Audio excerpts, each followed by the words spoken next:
കൂട്ടുകാർക്ക് നല്ലൊരു ദിവസം ആശംസിച്ചുകൊണ്ട് മാമ്പഴത്തിന്റെ പുതിയ വീഡിയോയിലേക്ക് സ്വാഗതം. നമുക്ക് നേരെ രേവതിയുടെ സച്ചിയുടെ അടുത്ത ദിവസത്തെ നല്ലൊരു വിശേഷം കണ്ടാലോ.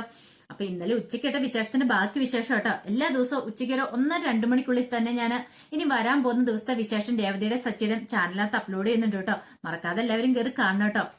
അങ്ങനെ നമ്മൾ കാണാൻ പോകുന്ന സുധി കാർ ഷോറൂമിൽ ഇങ്ങനെ ഫോണിലൊക്കെ നോക്കിക്കൊണ്ടിരിക്കുകയാണ്. ഈ സമയത്താണ് അവിടുത്തെ വേറൊരു സ്റ്റാഫ് അങ്ങോട്ട് വരുന്നത്. നീ എന്ത് പണിയാ സുധി ചെയ്തോണ്ടിരിക്കണേ? ഇത് ഡ്യൂട്ടി ടൈം ആണെന്ന് നിനക്ക് അറിയത്തില്ലേ? ഈ സമയത്താണ് നീ ഇങ്ങനെ ഫോൺ നോക്കിക്കൊണ്ടിരിക്കുന്നത്? അതെ, ഞാൻ അർജന്റ് ആയിട്ട് പണിയാ. ആഹാ, ഫോണിനകത്ത് നോക്കിക്കൊണ്ടിരിക്കുന്നതാണോ അർജന്റ് പണി? ഞാൻ 2 സിനിമ ടിക്കറ്റ് ബുക്ക് ചെയ്യാന്ന് പറയണം. അതാണ് കിട്ടണമില്ലെന്ന് പറയാം. നല്ല കഥയായിപ്പോയി. നീ ഇവിടെ ഇങ്ങനെ ഫോണിനകത്ത് നോക്കിയിരുന്നു. ഇതെങ്ങാനും മുതലാളി കണ്ടിട്ടുണ്ട് അത് മതി എന്ന് പറയണ. പിന്നെ എന്ന് പറഞ്ഞിട്ട് സുധി വീണ്ടും ആ ജോലി തന്നെ തുടരുവാണ്. അപ്പൊ ആ സ്റ്റാഫ് പറഞ്ഞു, എടാ മുമ്പേ ഒരു കസ്റ്റമർ വന്നിട്ട് നീ ഏതാണ്ട് മൈൻഡ് ചെയ്തെന്ന് പറഞ്ഞാൽ അയാൾ പോകുന്നുണ്ടല്ലോ, എന്ത് പറ്റി? എന്റെ പൊന്നെ, അതിന്റെ കാര്യമൊന്നുമില്ല. കാരണം അയാളെ കൊണ്ട് ഞാൻ മടുത്തു പോളൂ. കുറെ ദിവസമായി അയാൾ വരുന്നേ. എന്നും വരും. എന്നും വന്നിട്ട് ഓരോ കാറിനെ കുറിച്ചൊക്കെ ചോദിക്കും. ഞാനിത് എക്സ്പ്ലെയിൻ ചെയ്ത് മടുത്തു. എത്ര ദിവസം എന്ന് വെച്ചാ എങ്ങനെ? ഇതേ സുധി, അങ്ങനെ അതാണ് നമ്മുടെ ജോലി. നമ്മൾ എക്സ്പ്ലെയിൻ ചെയ്ത് കൊടുക്കണം. അല്ല, അയാൾ മേടിക്കാനൊന്നുമല്ല. അയാൾ ചുമ്മാ വന്ന് നോക്കിയിട്ട് പോകുന്ന. ഡെയിലി ഇത് ഞാൻ കാണുന്നല്ലേ. അയാൾ മേടിക്കാനൊന്നും പോകുന്നില്ല. ഇത് കേട്ടപ്പത്തിന് ആ സ്റ്റാഫ് പറഞ്ഞു, നമ്മൾ അറിയേണ്ട കാര്യമല്ലോ. നമ്മൾ നമ്മുടെ ജോലി വൃത്തിയായിട്ട് ചെയ്യുക. അവര് വന്നു കഴിയുമ്പോൾ നമ്മുടെ ജോലി അവർക്ക് അതിനെക്കുറിച്ച് വിസ്തരിച്ച് കൊടുക്കാന്നുള്ള. അല്ലാതെ അവര് വാങ്ങുവോ വാങ്ങാതിരിക്കുവോ അതൊക്കെ അവരുടെ ഇഷ്ടമല്ലേ എന്ന് പറയാം. ശ്രുതി പറഞ്ഞു, എന്നെ കൊണ്ടൊന്നും പറ്റത്തില്ല അങ്ങനെയൊക്കെ ചെയ്യാനായിട്ട്. ഞാൻ എക്സ്പ്ലെയിൻ ചെയ്ത് കൊടുത്താൽ എനിക്ക് ഒരു കാറ് വാങ്ങണം. ഇത് കേട്ട സ്റ്റാഫ് പറഞ്ഞു, ആഹാ അത് കൊള്ളാലോ, അത് നല്ല കളിയാണല്ലോ എന്ന് പറയാണ്. ഇങ്ങനെയാണ് മിക്കവാറും നിനക്ക് ഇവിടെ ജോലി ഉണ്ടാവുമെന്ന് എനിക്ക് തോന്നുന്നില്ലെന്ന് പറയാം. ഈ സമയം കമ്പനിയുടെ മുതലാളിയും വേറെ ആളും കൂടെ സംസാരിച്ചുകൊണ്ട് വരുമായിരുന്നു. അപ്പൊ കമ്പനിയുടെ മുതലാളിയോട് അയാൾ കാറിനെ കുറിച്ച് എങ്ങനെ പറഞ്ഞുകൊണ്ടെങ്കിൽ വന്നു കഴിയുമ്പോഴത്തേനുമാണ് സുധി ആ സ്റ്റാഫും കൂടെ അവിടെ നിൽക്കുന്നുണ്ട്. പിന്നീട് സുധിയുടെ അടുത്തേക്ക് MD വന്നിട്ട് പറഞ്ഞു, അതെ ഇത് നമുക്ക് വേണ്ടപ്പെട്ട ആളാ. ഇതേ ഇയാളെ കാറിന്റെ ഡീറ്റെയിൽസ് ഒക്കെ ഇദ്ദേഹത്തിനൊന്ന് പറഞ്ഞു കൊടുക്കാൻ വേണം. ശരി സാറെന്നും പറഞ്ഞുകൊണ്ട് എന്ത് ചെയ്യണം, സുധി അയാളെ വിളിച്ചുകൊണ്ട് പോയി കാറിന്റെ ഡീറ്റെയിൽസ് എല്ലാം പറഞ്ഞു കൊടുക്കണം. നന്നായിട്ട് എക്സ്പ്ലെയിൻ ചെയ്ത് കൊടുത്തു. കാറിന്റെ ഓരോ ഗുണങ്ങളെ കുറിച്ച് എല്ലാം പറഞ്ഞു കൊടുക്കുകയാണ്. പിന്നീട് അയാൾ അങ്ങോട്ട് വന്നു കഴിഞ്ഞപ്പോഴത്തേനും MD സുധിയുടെ ഫ്രണ്ടിനോട് പറഞ്ഞു, അതെ ഈ ടെസ്റ്റ് ഡ്രൈവിനെ ഇയാളെ ഒന്ന് കൂട്ടിക്കൊണ്ട് പോകാൻ പറയണേ. ഇത് കേട്ട് സുധിക്ക് അങ്ങോട്ട് പിടിച്ചില്ല. സുധി പറഞ്ഞു, അതെന്താ സാർ അങ്ങനെ പറയുന്നത്? കാരണം കാറിനെ കുറിച്ചുള്ള കാര്യങ്ങളൊക്കെ ഇത്ര സമയം എക്സ്പ്ലെയിൻ ചെയ്ത് ഞാനില്ലേ, അപ്പൊ ഞാനല്ലേ ടെസ്റ്റ് ഡ്രൈവ് കൊണ്ടുപോകേണ്ടതെന്ന് ചോദിക്കുക. ഇത് കേട്ടതും MDയുടെ മുഖം അങ്ങോട്ട് മാറി. MD സുധീനെ ഒന്ന് നോക്കി. പെട്ടെന്ന് തന്നെ അയാൾ പറഞ്ഞു, ആ ശരിയാ, നന്നായിട്ട് എക്സ്പ്ലെയിൻ ചെയ്ത് തന്നിട്ടുണ്ടായിരുന്നു. എന്നെ ഇയാൾ തന്നെ കൊണ്ടുപോയാൽ മതി, ടെസ്റ്റ് ഡ്രൈവ് കൊണ്ടുപോയാൽ മതി എന്ന് പറയണേ. ഈ സമയം MD പറഞ്ഞു, അതെ സ്പീഡൊക്കെ കുറച്ച് പതുക്കെ പോയാൽ മതി, ടെസ്റ്റ് ഡ്രൈവ് ആ ഒരു ഓർമ്മ വേണമെന്ന് പറയണം. ശരിയെന്ന് പറഞ്ഞിട്ട് സുധി അയാളെ കൊണ്ട് അങ്ങോട്ട് പോവാണ്. പിന്നീട് കാണിക്കുന്ന വർഷ നേരെ ഓഫീസിൽ നിന്ന് ഇറങ്ങുവാണ്. ഈ സമയത്താണ് അങ്ങോട്ട് ശ്രീകാന്ത് ചെല്ലുന്നത്. അപ്പൊ ശ്രീകാന്തിനെ കണ്ടിട്ട് മൈൻഡ് ചെയ്യാതെ വർഷം അങ്ങോട്ട് ഇറങ്ങി പോകാൻ തുടങ്ങുമ്പോൾ ശ്രീകാന്ത് നേരെ വർഷയുടെ അരിയിലേക്ക് ചെല്ലുവാണ്. വർഷം എന്ന് വിളിക്കുവാണ്. പക്ഷെ വർഷം മൈൻഡ് ചെയ്തില്ല. 2-3 വട്ടം വിളിച്ചു കഴിയുമ്പോഴത്തേനും വർഷം ചോദിച്ചു, ഓഹോ അപ്പൊ എന്റെ പേരൊക്കെ ഓർമ്മയുണ്ടല്ലേ എന്ന് ചോദിക്കാം. എന്താ വർഷം അങ്ങനെ ചോദിച്ചാൽ, അല്ല 2 ദിവസമായിട്ട് ശ്രീയുടെ ഒരു വിവരം ഇല്ലായിരുന്നു. ഞാൻ വിളിച്ച ഫോൺ എടുക്കത്തില്ല, എന്തൊക്കെയായിരുന്നു. ഇപ്പൊ എങ്ങനെയാ എന്നെ അന്വേഷിച്ചു വന്ന് എന്തിനാന്ന് ചോദിക്കണം. എന്നിട്ടും പറഞ്ഞു, അല്ല എന്റെ ഫോണ്. ഓ ഫോണുള്ളതുകൊണ്ടായിരിക്കും എന്റെ അടുത്തേക്ക് വന്നില്ലേ, അല്ലെങ്കിൽ എന്റെ അടുത്തേക്ക് വരത്തില്ലായിരുന്നല്ലേ, അപ്പൊ ഫോൺ വേണം അല്ലേ, അതാണ് മെയിൻ കാരണം അല്ലേന്ന് ചോദിക്കുക. ഇത് കേട്ട ശ്രീകാന്ത് പറഞ്ഞു, അല്ല പിന്നെ ഞാന് അല്ല ശ്രീകാന്തിന് എന്ത് പറ്റിയത്? അതെ ശ്രീകാന്തിന്റെ അച്ഛനും എന്റെ അച്ഛനും തമ്മിൽ എന്തൊക്കെയോ ഉണ്ടെന്ന് വെച്ച് എന്നോട് മിണ്ടാതിരിക്കേണ്ട കാര്യം ശ്രീകാന്തിനുണ്ടോന്ന് ചോദിക്കുക. അല്ല പക്ഷെ ഞാൻ കൂടുതലൊന്നും പറയണ്ട, ഫോണല്ലേ പ്രശ്നം എന്നാന്ന് പറഞ്ഞ് ഫോണും എടുത്ത് കയ്യിലേക്ക് കൊടുക്കുകയാണ്. എന്നിട്ട് പറഞ്ഞു, ഇനി എന്നോട് മിണ്ടാനും വരണം, എന്നെ വിളിക്കാനും വരണ്ടെന്ന് പറയണം. ഇത് കേട്ടപ്പോ ശ്രീകാന്ത് ചോദിച്ചു, എന്താ വർഷം നീ ഇങ്ങനെയൊക്കെ പറയണേ?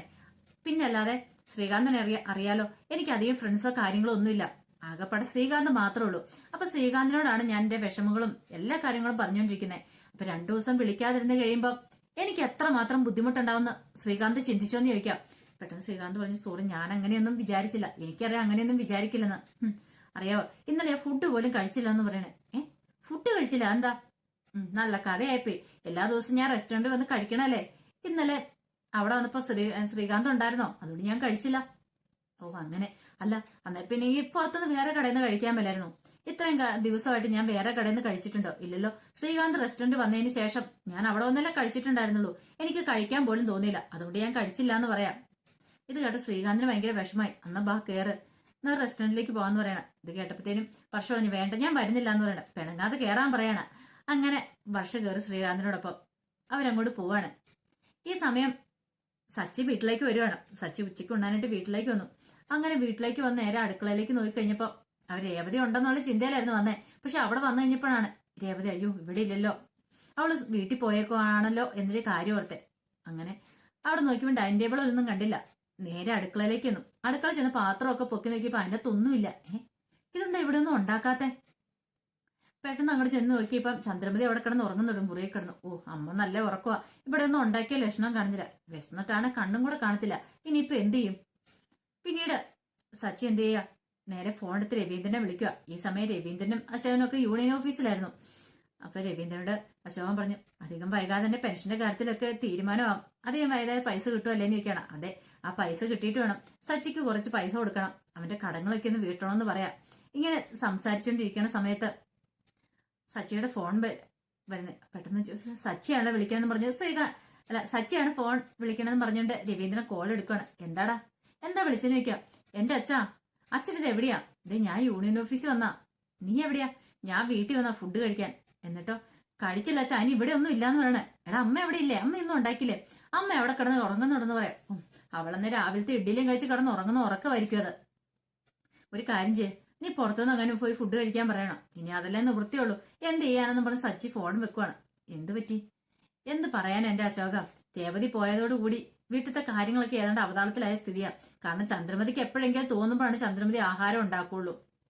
അവളുടെ സ്വഭാവത്തെക്കുറിച്ച് അറിയാലോ, മുമ്പ് ഞാൻ പറഞ്ഞിട്ടുള്ള കാര്യല്ലേ. ഇത് കേട്ടപ്പം അശോകൻ പറഞ്ഞു, അല്ലേലും രേവതി മോള് നല്ല പെൺകുട്ടിയായിരുന്നു. അവൾ ആ വീട്ടിലുള്ളിടത്തോളം കാലം ആ വീട്ടിലൊരു ഐശ്വര്യം ഉണ്ടായിരുന്നു. ഞാനാണെങ്കിൽ വന്നാൽ പോലും ചായ എടുക്കട്ടെ അങ്കിളെന്നും പറഞ്ഞ് ഓടി വരും. ഒരു കണക്കിന് നിനക്ക് കിട്ടിയ ഭാഗ്യം രേവതി എന്ന് പറയാണ്. ഈ സമയം സച്ചി ആ ടെൻഷൻ അടിച്ചിരിക്കുക. എന്ത് ചെയ്യണമെന്ന് അറിയത്തില്ല. വിശന്നിട്ടോ രേവതിനെ ഒന്ന് വിളിച്ചു നോക്കാന്ന് ഓർത്തുണ്ട് രേവതിനെ വിളിക്കുകയാണ്. രേവതിനെ വിളിച്ചിട്ട് ചോദിച്ചു, നീ എന്തെടുക്കുക? ഞാനൊരു ജോലികളായിരുന്നു. നീ ഫുഡ് കഴിച്ചോ നിൽക്കും. കഴിച്ചു. അല്ല സച്ചിയേട്ടൻ കഴിച്ചില്ലേന്ന് ചോദിക്കുക. ഇല്ല കഴിച്ചില്ല. അതെന്ത് പറ്റി? കഴിക്കാൻ വേണ്ടി നീ ഉണ്ടെന്നോർത്ത് ഇങ്ങോട്ട് വന്നാ. ഇവിടെ വന്നപ്പോഴാണ് ഇവിടെ ഒന്നും ഇല്ലതാനും. അതെ അവിടെ ചോറ് ഇരിപ്പുണ്ടോന്ന് ചോദിക്കും. ചോറുണ്ടെന്ന് പറയണം. ശരി ഞാൻ അങ്ങോട്ട് വരുവാന്ന് പറയാ എന്ന് പറഞ്ഞ് ഫോൺ അങ്ങോട്ട് വെച്ചു. ഈ സമയം ലക്ഷ്മിയമ്മ രേവതിയോട് ചോദിച്ചു, ആരാ മോളെ വിളിച്ചേ? സച്ചിയാണെന്നാന്ന് പറയാണ് എന്നും പറഞ്ഞിട്ട് രേവതി എന്ത് ചെയ്യണം, അങ്ങോട്ട് പോയി പേഴ്സിനകത്തുനിന്ന് പൈസയും കൊടുത്തു. പൈസ എടുത്തിട്ട് നേരെ പുറത്തേക്ക് ഇറങ്ങി പോവാ. ഈ സമയം ലക്ഷ്മിയമ്മ ചോദിച്ചു, എങ്ങോട്ടാ നീ പോണേ?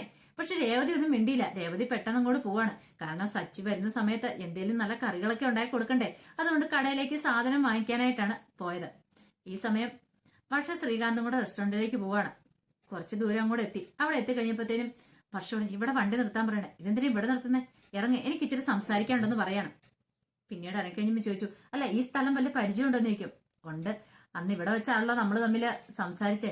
നിന്റെ മാല ആ മോഷ്ടാക്കളെ പിടിച്ചു വലിച്ചുകൊണ്ട് പോകുന്ന സമയത്ത് ഇവിടെ വെച്ചാണല്ലോ നമ്മള് വീണ്ടും കണ്ടുമുട്ടി വീണ്ടും പരസ്പരം പരിചയപ്പെട്ടെന്ന് ചോദിക്കും. അതെ, ആ കാര്യങ്ങളൊക്കെ അപ്പൊ ഓർമ്മയുണ്ട് ശ്രീകാന്തിനില്ലെന്ന് ചോദിക്കണം. പിന്നെ അത് ഓർമ്മയില്ലാതിരിക്കുമെന്ന് ചോദിക്കും. അല്ല നീ എന്തിനാ ഇവിടെ നിർത്താൻ പറഞ്ഞേ? റെസ്റ്റോറന്റിലേക്ക് പോവാം, നമ്മൾ അവിടെ ഫുഡ് കഴിക്കാന്ന് പറയണം. വേണ്ട, എനിക്ക് കൂടെ സംസാരിക്കാനുണ്ട്, അതിനുശേഷം പോയാൽ മതി എന്ന് പറയാം.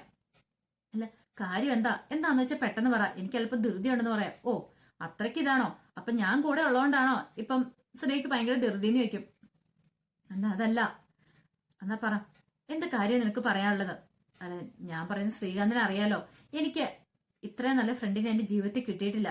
എല്ലാം കൊണ്ടും എന്റെ മനസ്സോറ് ഞാൻ ഒരാളെ സ്നേഹിച്ചിട്ടുണ്ടെങ്കിൽ അത് ശ്രീകാന്തിനെയാണ്. ആ ശ്രീകാന്തിനും അറിയാന്ന് എനിക്ക് തോന്നണേ. ഒരു പക്ഷെങ്കിൽ 2 ദിവസം ശ്രീകാന്ത് വിളിക്കായിരുന്നു കഴിഞ്ഞപ്പം എന്റെ മനസ്സിൽ എത്രമാത്രം വിഷമം ഉണ്ടായിരുന്നറിയാവും. അച്ഛനും അമ്മയൊക്കെ ചോദിച്ചു എന്ത് പറ്റിയെന്ന്. പക്ഷെ എനിക്കൊന്നും അവരോടൊന്നും പറയാനായിട്ടില്ലായിരുന്നു. എനിക്ക് എന്താണെന്നറിയത്തില്ല, എനിക്ക് എന്നെ തന്നെ നിയന്ത്രിക്കാൻ പോലും പറ്റുന്നില്ലാത്തൊരവസ്ഥയായിരുന്നു. ഫുഡ് പോലും കഴിക്കാൻ തോന്നുന്നുണ്ടായിരുന്നില്ല. അറിയാലോ, ഞാൻ ഇവിടെ ഇങ്ങനെ ഈ ഡബിങ് ചെയ്യുന്ന സമയത്ത് ഒത്തിരി ആൾക്കാരെ പരിചയപ്പെടാറൊക്കെ ഉണ്ട്. പക്ഷെ അവരോടൊന്നും തോന്നാത്ത എന്തോ ഒരു അട്രാക്ഷൻ അതെനിക്ക് ശ്രീയോട് തോന്നുന്നുണ്ടെന്ന് പറയാം. ശ്രീകാന്തിന് മനസ്സിലായി ഇവളുടെ പോക്ക് എങ്ങോട്ടാന്നുള്ളത്. പെട്ടെന്ന് പക്ഷെ ശ്രീകാന്തിനോട് ചോദിച്ചു, അല്ല 2 ദിവസം എന്നെ വിളിക്കാതിരുന്നിട്ട് ശ്രീകാന്തിന് എന്തെങ്കിലും തോന്നിയെന്ന് ചോദിക്കാം. ശ്രീകാന്ത് പറഞ്ഞു, എനിക്കും എനിക്കൊന്നും പ്രത്യേകിച്ചൊന്നും തോന്നിയില്ല എന്ന് പറയാം. എന്റെ മുഖത്ത് നോക്കി പറ, എന്തിനാ താഴേക്ക് നോക്കി പറയണേന്ന് വർഷ ചോദിക്കുക. ശ്രീകാന്തിന് മുഖത്ത് നോക്കി പറയാൻ മടി. കാരണം ശ്രീകാന്തിന് അറിയാം വർഷേനെ തനിക്ക് അത്രമാത്രം ഇഷ്ടമാണ്. പക്ഷെങ്കിൽ അത് അവളുടെ മുഖത്ത് നോക്കി തുറന്നു പറയാനൊരു മടി, ഒരു ചമ്മലും ഒക്കെ. ഈ സമയം വർഷ പറഞ്ഞു, എനിക്കറിയാം ശ്രീയുടെ മുഖം കണ്ടിട്ടുണ്ടെങ്കിൽ എനിക്ക് കുറച്ച് കാര്യങ്ങളൊക്കെ മനസ്സിലാവുന്ന പറയാ. എന്റെ അടുത്ത് വെറുതെ കള്ളത്തരം പറയാൻ ശ്രമിക്കേണ്ടെന്ന് പറയാണ്. ഞാൻ എന്താ കള്ളത്തരം പറഞ്ഞേ? ഞാനൊരു കള്ളത്തരം പറഞ്ഞില്ലെന്ന് പറയാ. അതെ ഇനിയിപ്പൊ അങ്ങനെ അധികം വിളിയും കാര്യങ്ങളും ഒന്നും വേണ്ടെന്ന് പറയണം. എന്താ ശ്രീ അങ്ങനെ പറഞ്ഞേ? അറിയാലോ വർഷയുടെ അച്ഛനെ ഇഷ്ടപ്പെടത്തില്ല എന്ന് പറയണത്. ഓ അച്ഛന്റെ ഇഷ്ടം അതാണോ ശ്രീകാന്ത് നോക്കുന്നേ? അതെ അവർ തമ്മിൽ പല പ്രശ്നങ്ങളും കാണും, അത് നമ്മൾ അതിനകത്ത് ഇടപെടേണ്ട കാര്യമില്ല. നമ്മൾ തമ്മിൽ ഇഷ്ടത്തിലാണോ അത് മാത്രം നോക്കിയാൽ മതി. എന്റെ ഏറ്റവും വലിയ ഫ്രണ്ട് ശ്രീകാന്ത് അല്ലേ, അപ്പൊ എനിക്ക് എന്തും ശ്രീകാന്തിനോട് തുറന്നു പറയാലോ, അതുകൊണ്ടാണ് ഞാൻ ഇങ്ങനെ ഓപ്പൺ ആയിട്ട് സംസാരിക്കണമെന്ന് പറയാം. ഈ സമയം ശ്രീകാന്ത് പറഞ്ഞു, അല്ല ഇതുവരെയായിട്ട് നീ വിഷയത്തിലേക്ക് വന്നില്ല, അത് കാര്യം ഞാൻ പറയാം. അപ്പൊ ശ്രീകാന്ത് പറഞ്ഞു, പെട്ടെന്ന് പറയായിരുന്നു എനിക്ക് പോവായിരുന്നു പറയാണ്. ഇനിയിപ്പൊ നിനക്ക് പറയാൻ ഒത്തിരി ബുദ്ധിമുട്ടുള്ള കാര്യമാണ്, പറയണ്ടെന്ന് പറയാണ്. ശ്രീകാന്തിന് മനസ്സിലായി ഇവള് പ്രണയം അങ്ങനെ പറയാൻ പോകുന്നെങ്കിൽ എന്ത് ചെയ്യും ഭഗവാനെ, ആ ഒരു ചിന്തയായിരുന്നു. പിന്നീട് വർഷം പറഞ്ഞു, അതെ ഞാൻ ഇനി ഒരു വളച്ചുകെട്ടില്ലാത്ത കാര്യത്തിലേക്ക് നേരിട്ട് അങ്ങോട്ട് വരാം. എന്റെ ജീവിതത്തില് ഞാൻ ഇത്രമാത്രം സ്നേഹിച്ച മറ്റൊരാളില്ലെന്ന് എനിക്ക് തോന്നുന്നത് എന്റെ അച്ഛനും അമ്മയും കഴിഞ്ഞിട്ടുണ്ടെങ്കിൽ. അതുകൊണ്ട് ഞാൻ ഓപ്പൺ ആയിട്ട് പറയാം, എനിക്ക് ശ്രീകാന്തിനെ ഭയങ്കര ഇഷ്ടമാണ്. ശ്രീകാന്ത് ഇല്ലാതെ ഒരു ജീവിതത്തെക്കുറിച്ച് എനിക്ക് ചിന്തിക്കാൻ പോലും പറ്റുന്നില്ല. ഈ 2 ദിവസം കൊണ്ട് ഞാനത് മനസ്സിലാക്കി, ഞാൻ എത്രമാത്രം ശ്രീകാന്തിനെ സ്നേഹിക്കുന്നുണ്ട്.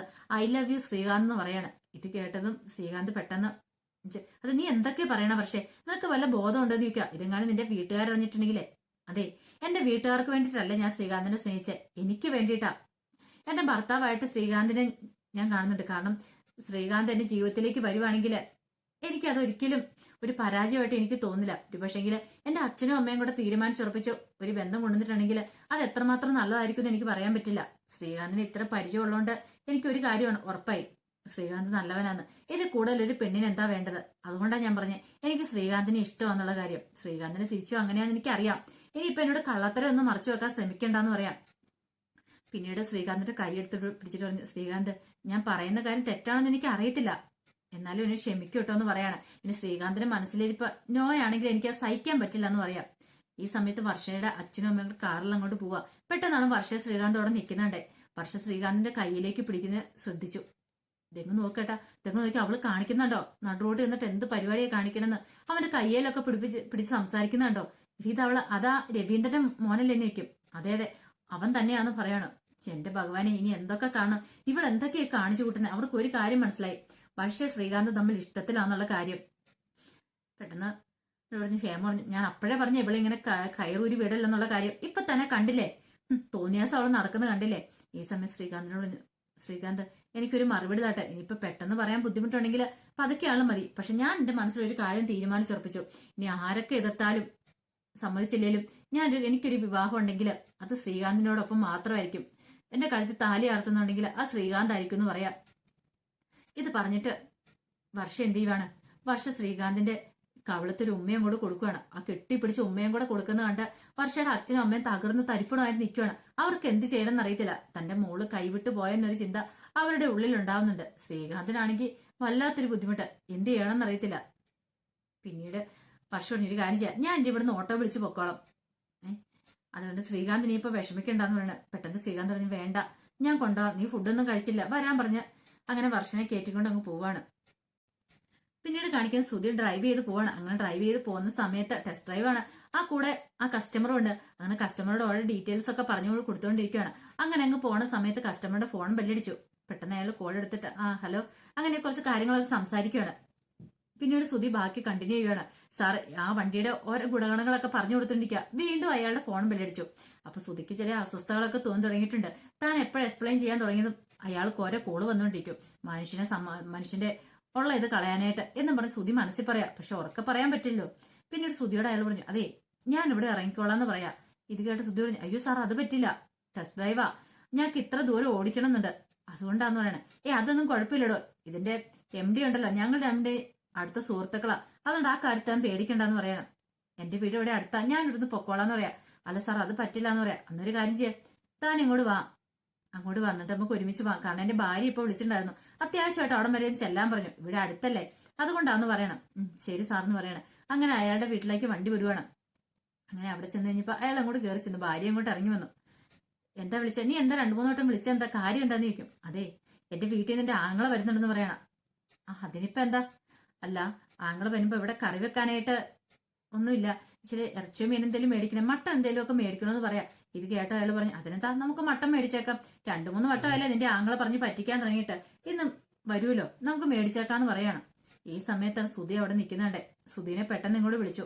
സുധീനെ പെട്ടെന്ന് വിളിച്ചിട്ട് അതെ നീ ഇങ്ങോട്ട് വന്നേൻ പറയാം, എന്താ കാര്യം? പിന്നീട് അയാൾ കസ്റ്റമറുടെ ഭാര്യ പറഞ്ഞു, അതെ അപ്പുറത്തെ കടയിൽ ചെന്ന് കുറച്ച് മട്ടൻ മേടിച്ചിട്ടുണ്ടോ, ഒരു 1.5 കിലോ മട്ടൻ, പിന്നെ തിരികെ വരുന്ന വഴിക്ക് ആ പച്ചമീൻ സ്റ്റാളിൽ നിന്ന് പച്ചമീനും മേടിച്ച ഒരു കുറച്ച് പച്ചക്കറിയും കൂടെ മേടിക്കണമെന്ന് പറയാം. ഇത് കേട്ടത് സുധിയുടെ മുഖം അങ്ങോട്ട് മാറി. സുധി പെട്ടെന്ന് തന്റെ പോക്കറ്റിൽ കിടന്ന കാർഡെടുത്ത് കാണിച്ചിട്ട് പറഞ്ഞു, ഇത് കണ്ടോന്ന് ചോദിക്കണം. ഇത് കണ്ട കസ്റ്റമർ ചോദിച്ചു, ഇതെന്താ? അതെ ഇതെന്റെ ഡിഗ്രി യോഗ്യതകളൊക്കെയാന്ന്, എനിക്ക് എത്ര പി ജി ഉണ്ടെന്ന് അറിയാവുന്ന ചോദിക്കുകയാണ്. ഇത് കേട്ട അയാൾ പറഞ്ഞു, നിനക്ക് എത്ര പി ജി ഉണ്ട് എനിക്കിനാ, അതെ ഞാനിങ്ങനെ ഇവിടുത്തെ വേലക്കാരന്റെ പണി ചെയ്യാൻ വേണ്ടി വന്നതല്ല. ഞാൻ കാർ ഷോറൂമിലെ പണി ജോലിക്ക് വന്ന, അല്ലാതെ നിങ്ങളുടെ വേലയ്ക്ക് വന്നല്ല എന്ന് പറയണം. ഇത് കേട്ട അയാൾ പറഞ്ഞു, അതിനിപ്പോ കടയിൽ പോയി സാധനം മേടിച്ചുകൊണ്ട് വരുന്നതിന് നീ എന്തിനാ ഇത്ര ദേഷ്യപ്പെടുന്നതെന്ന് ചോദിക്കണം. എനിക്ക് പറ്റില്ല എന്ന് പറഞ്ഞിട്ട് സുധി അങ്ങോട്ട് ഇറങ്ങി പോവാണ്. ഈ സമയം അയാൾ ചില കണക്കൂട്ടലുകളൊക്കെ മനസ്സിൽ നടത്തുവാണ്. അപ്പൊ അതിന്റെ വിശേഷങ്ങളൊക്കെ നമ്മൾ വരുന്ന ദിവസം കാണാൻ പോകുന്നത്. ഇതിന്റെ ബാക്കി വിശേഷങ്ങളുമായിട്ട് ഉച്ചയ്ക്ക് വരാട്ടോ. അപ്പൊ ഇതിന്റെ ബാക്കി എന്താ സംഭവിച്ചതെന്ന് അറിയണ്ടേ? അപ്പൊ അതിനുവേണ്ടി നമുക്ക് കാത്തിരിക്കാട്ടോ. ഒരിക്കൽ കൂടി എല്ലാവർക്കും നല്ലൊരു ദിവസം ആശംസിച്ചോണ്ട് നിർത്തുന്നു. നന്ദി.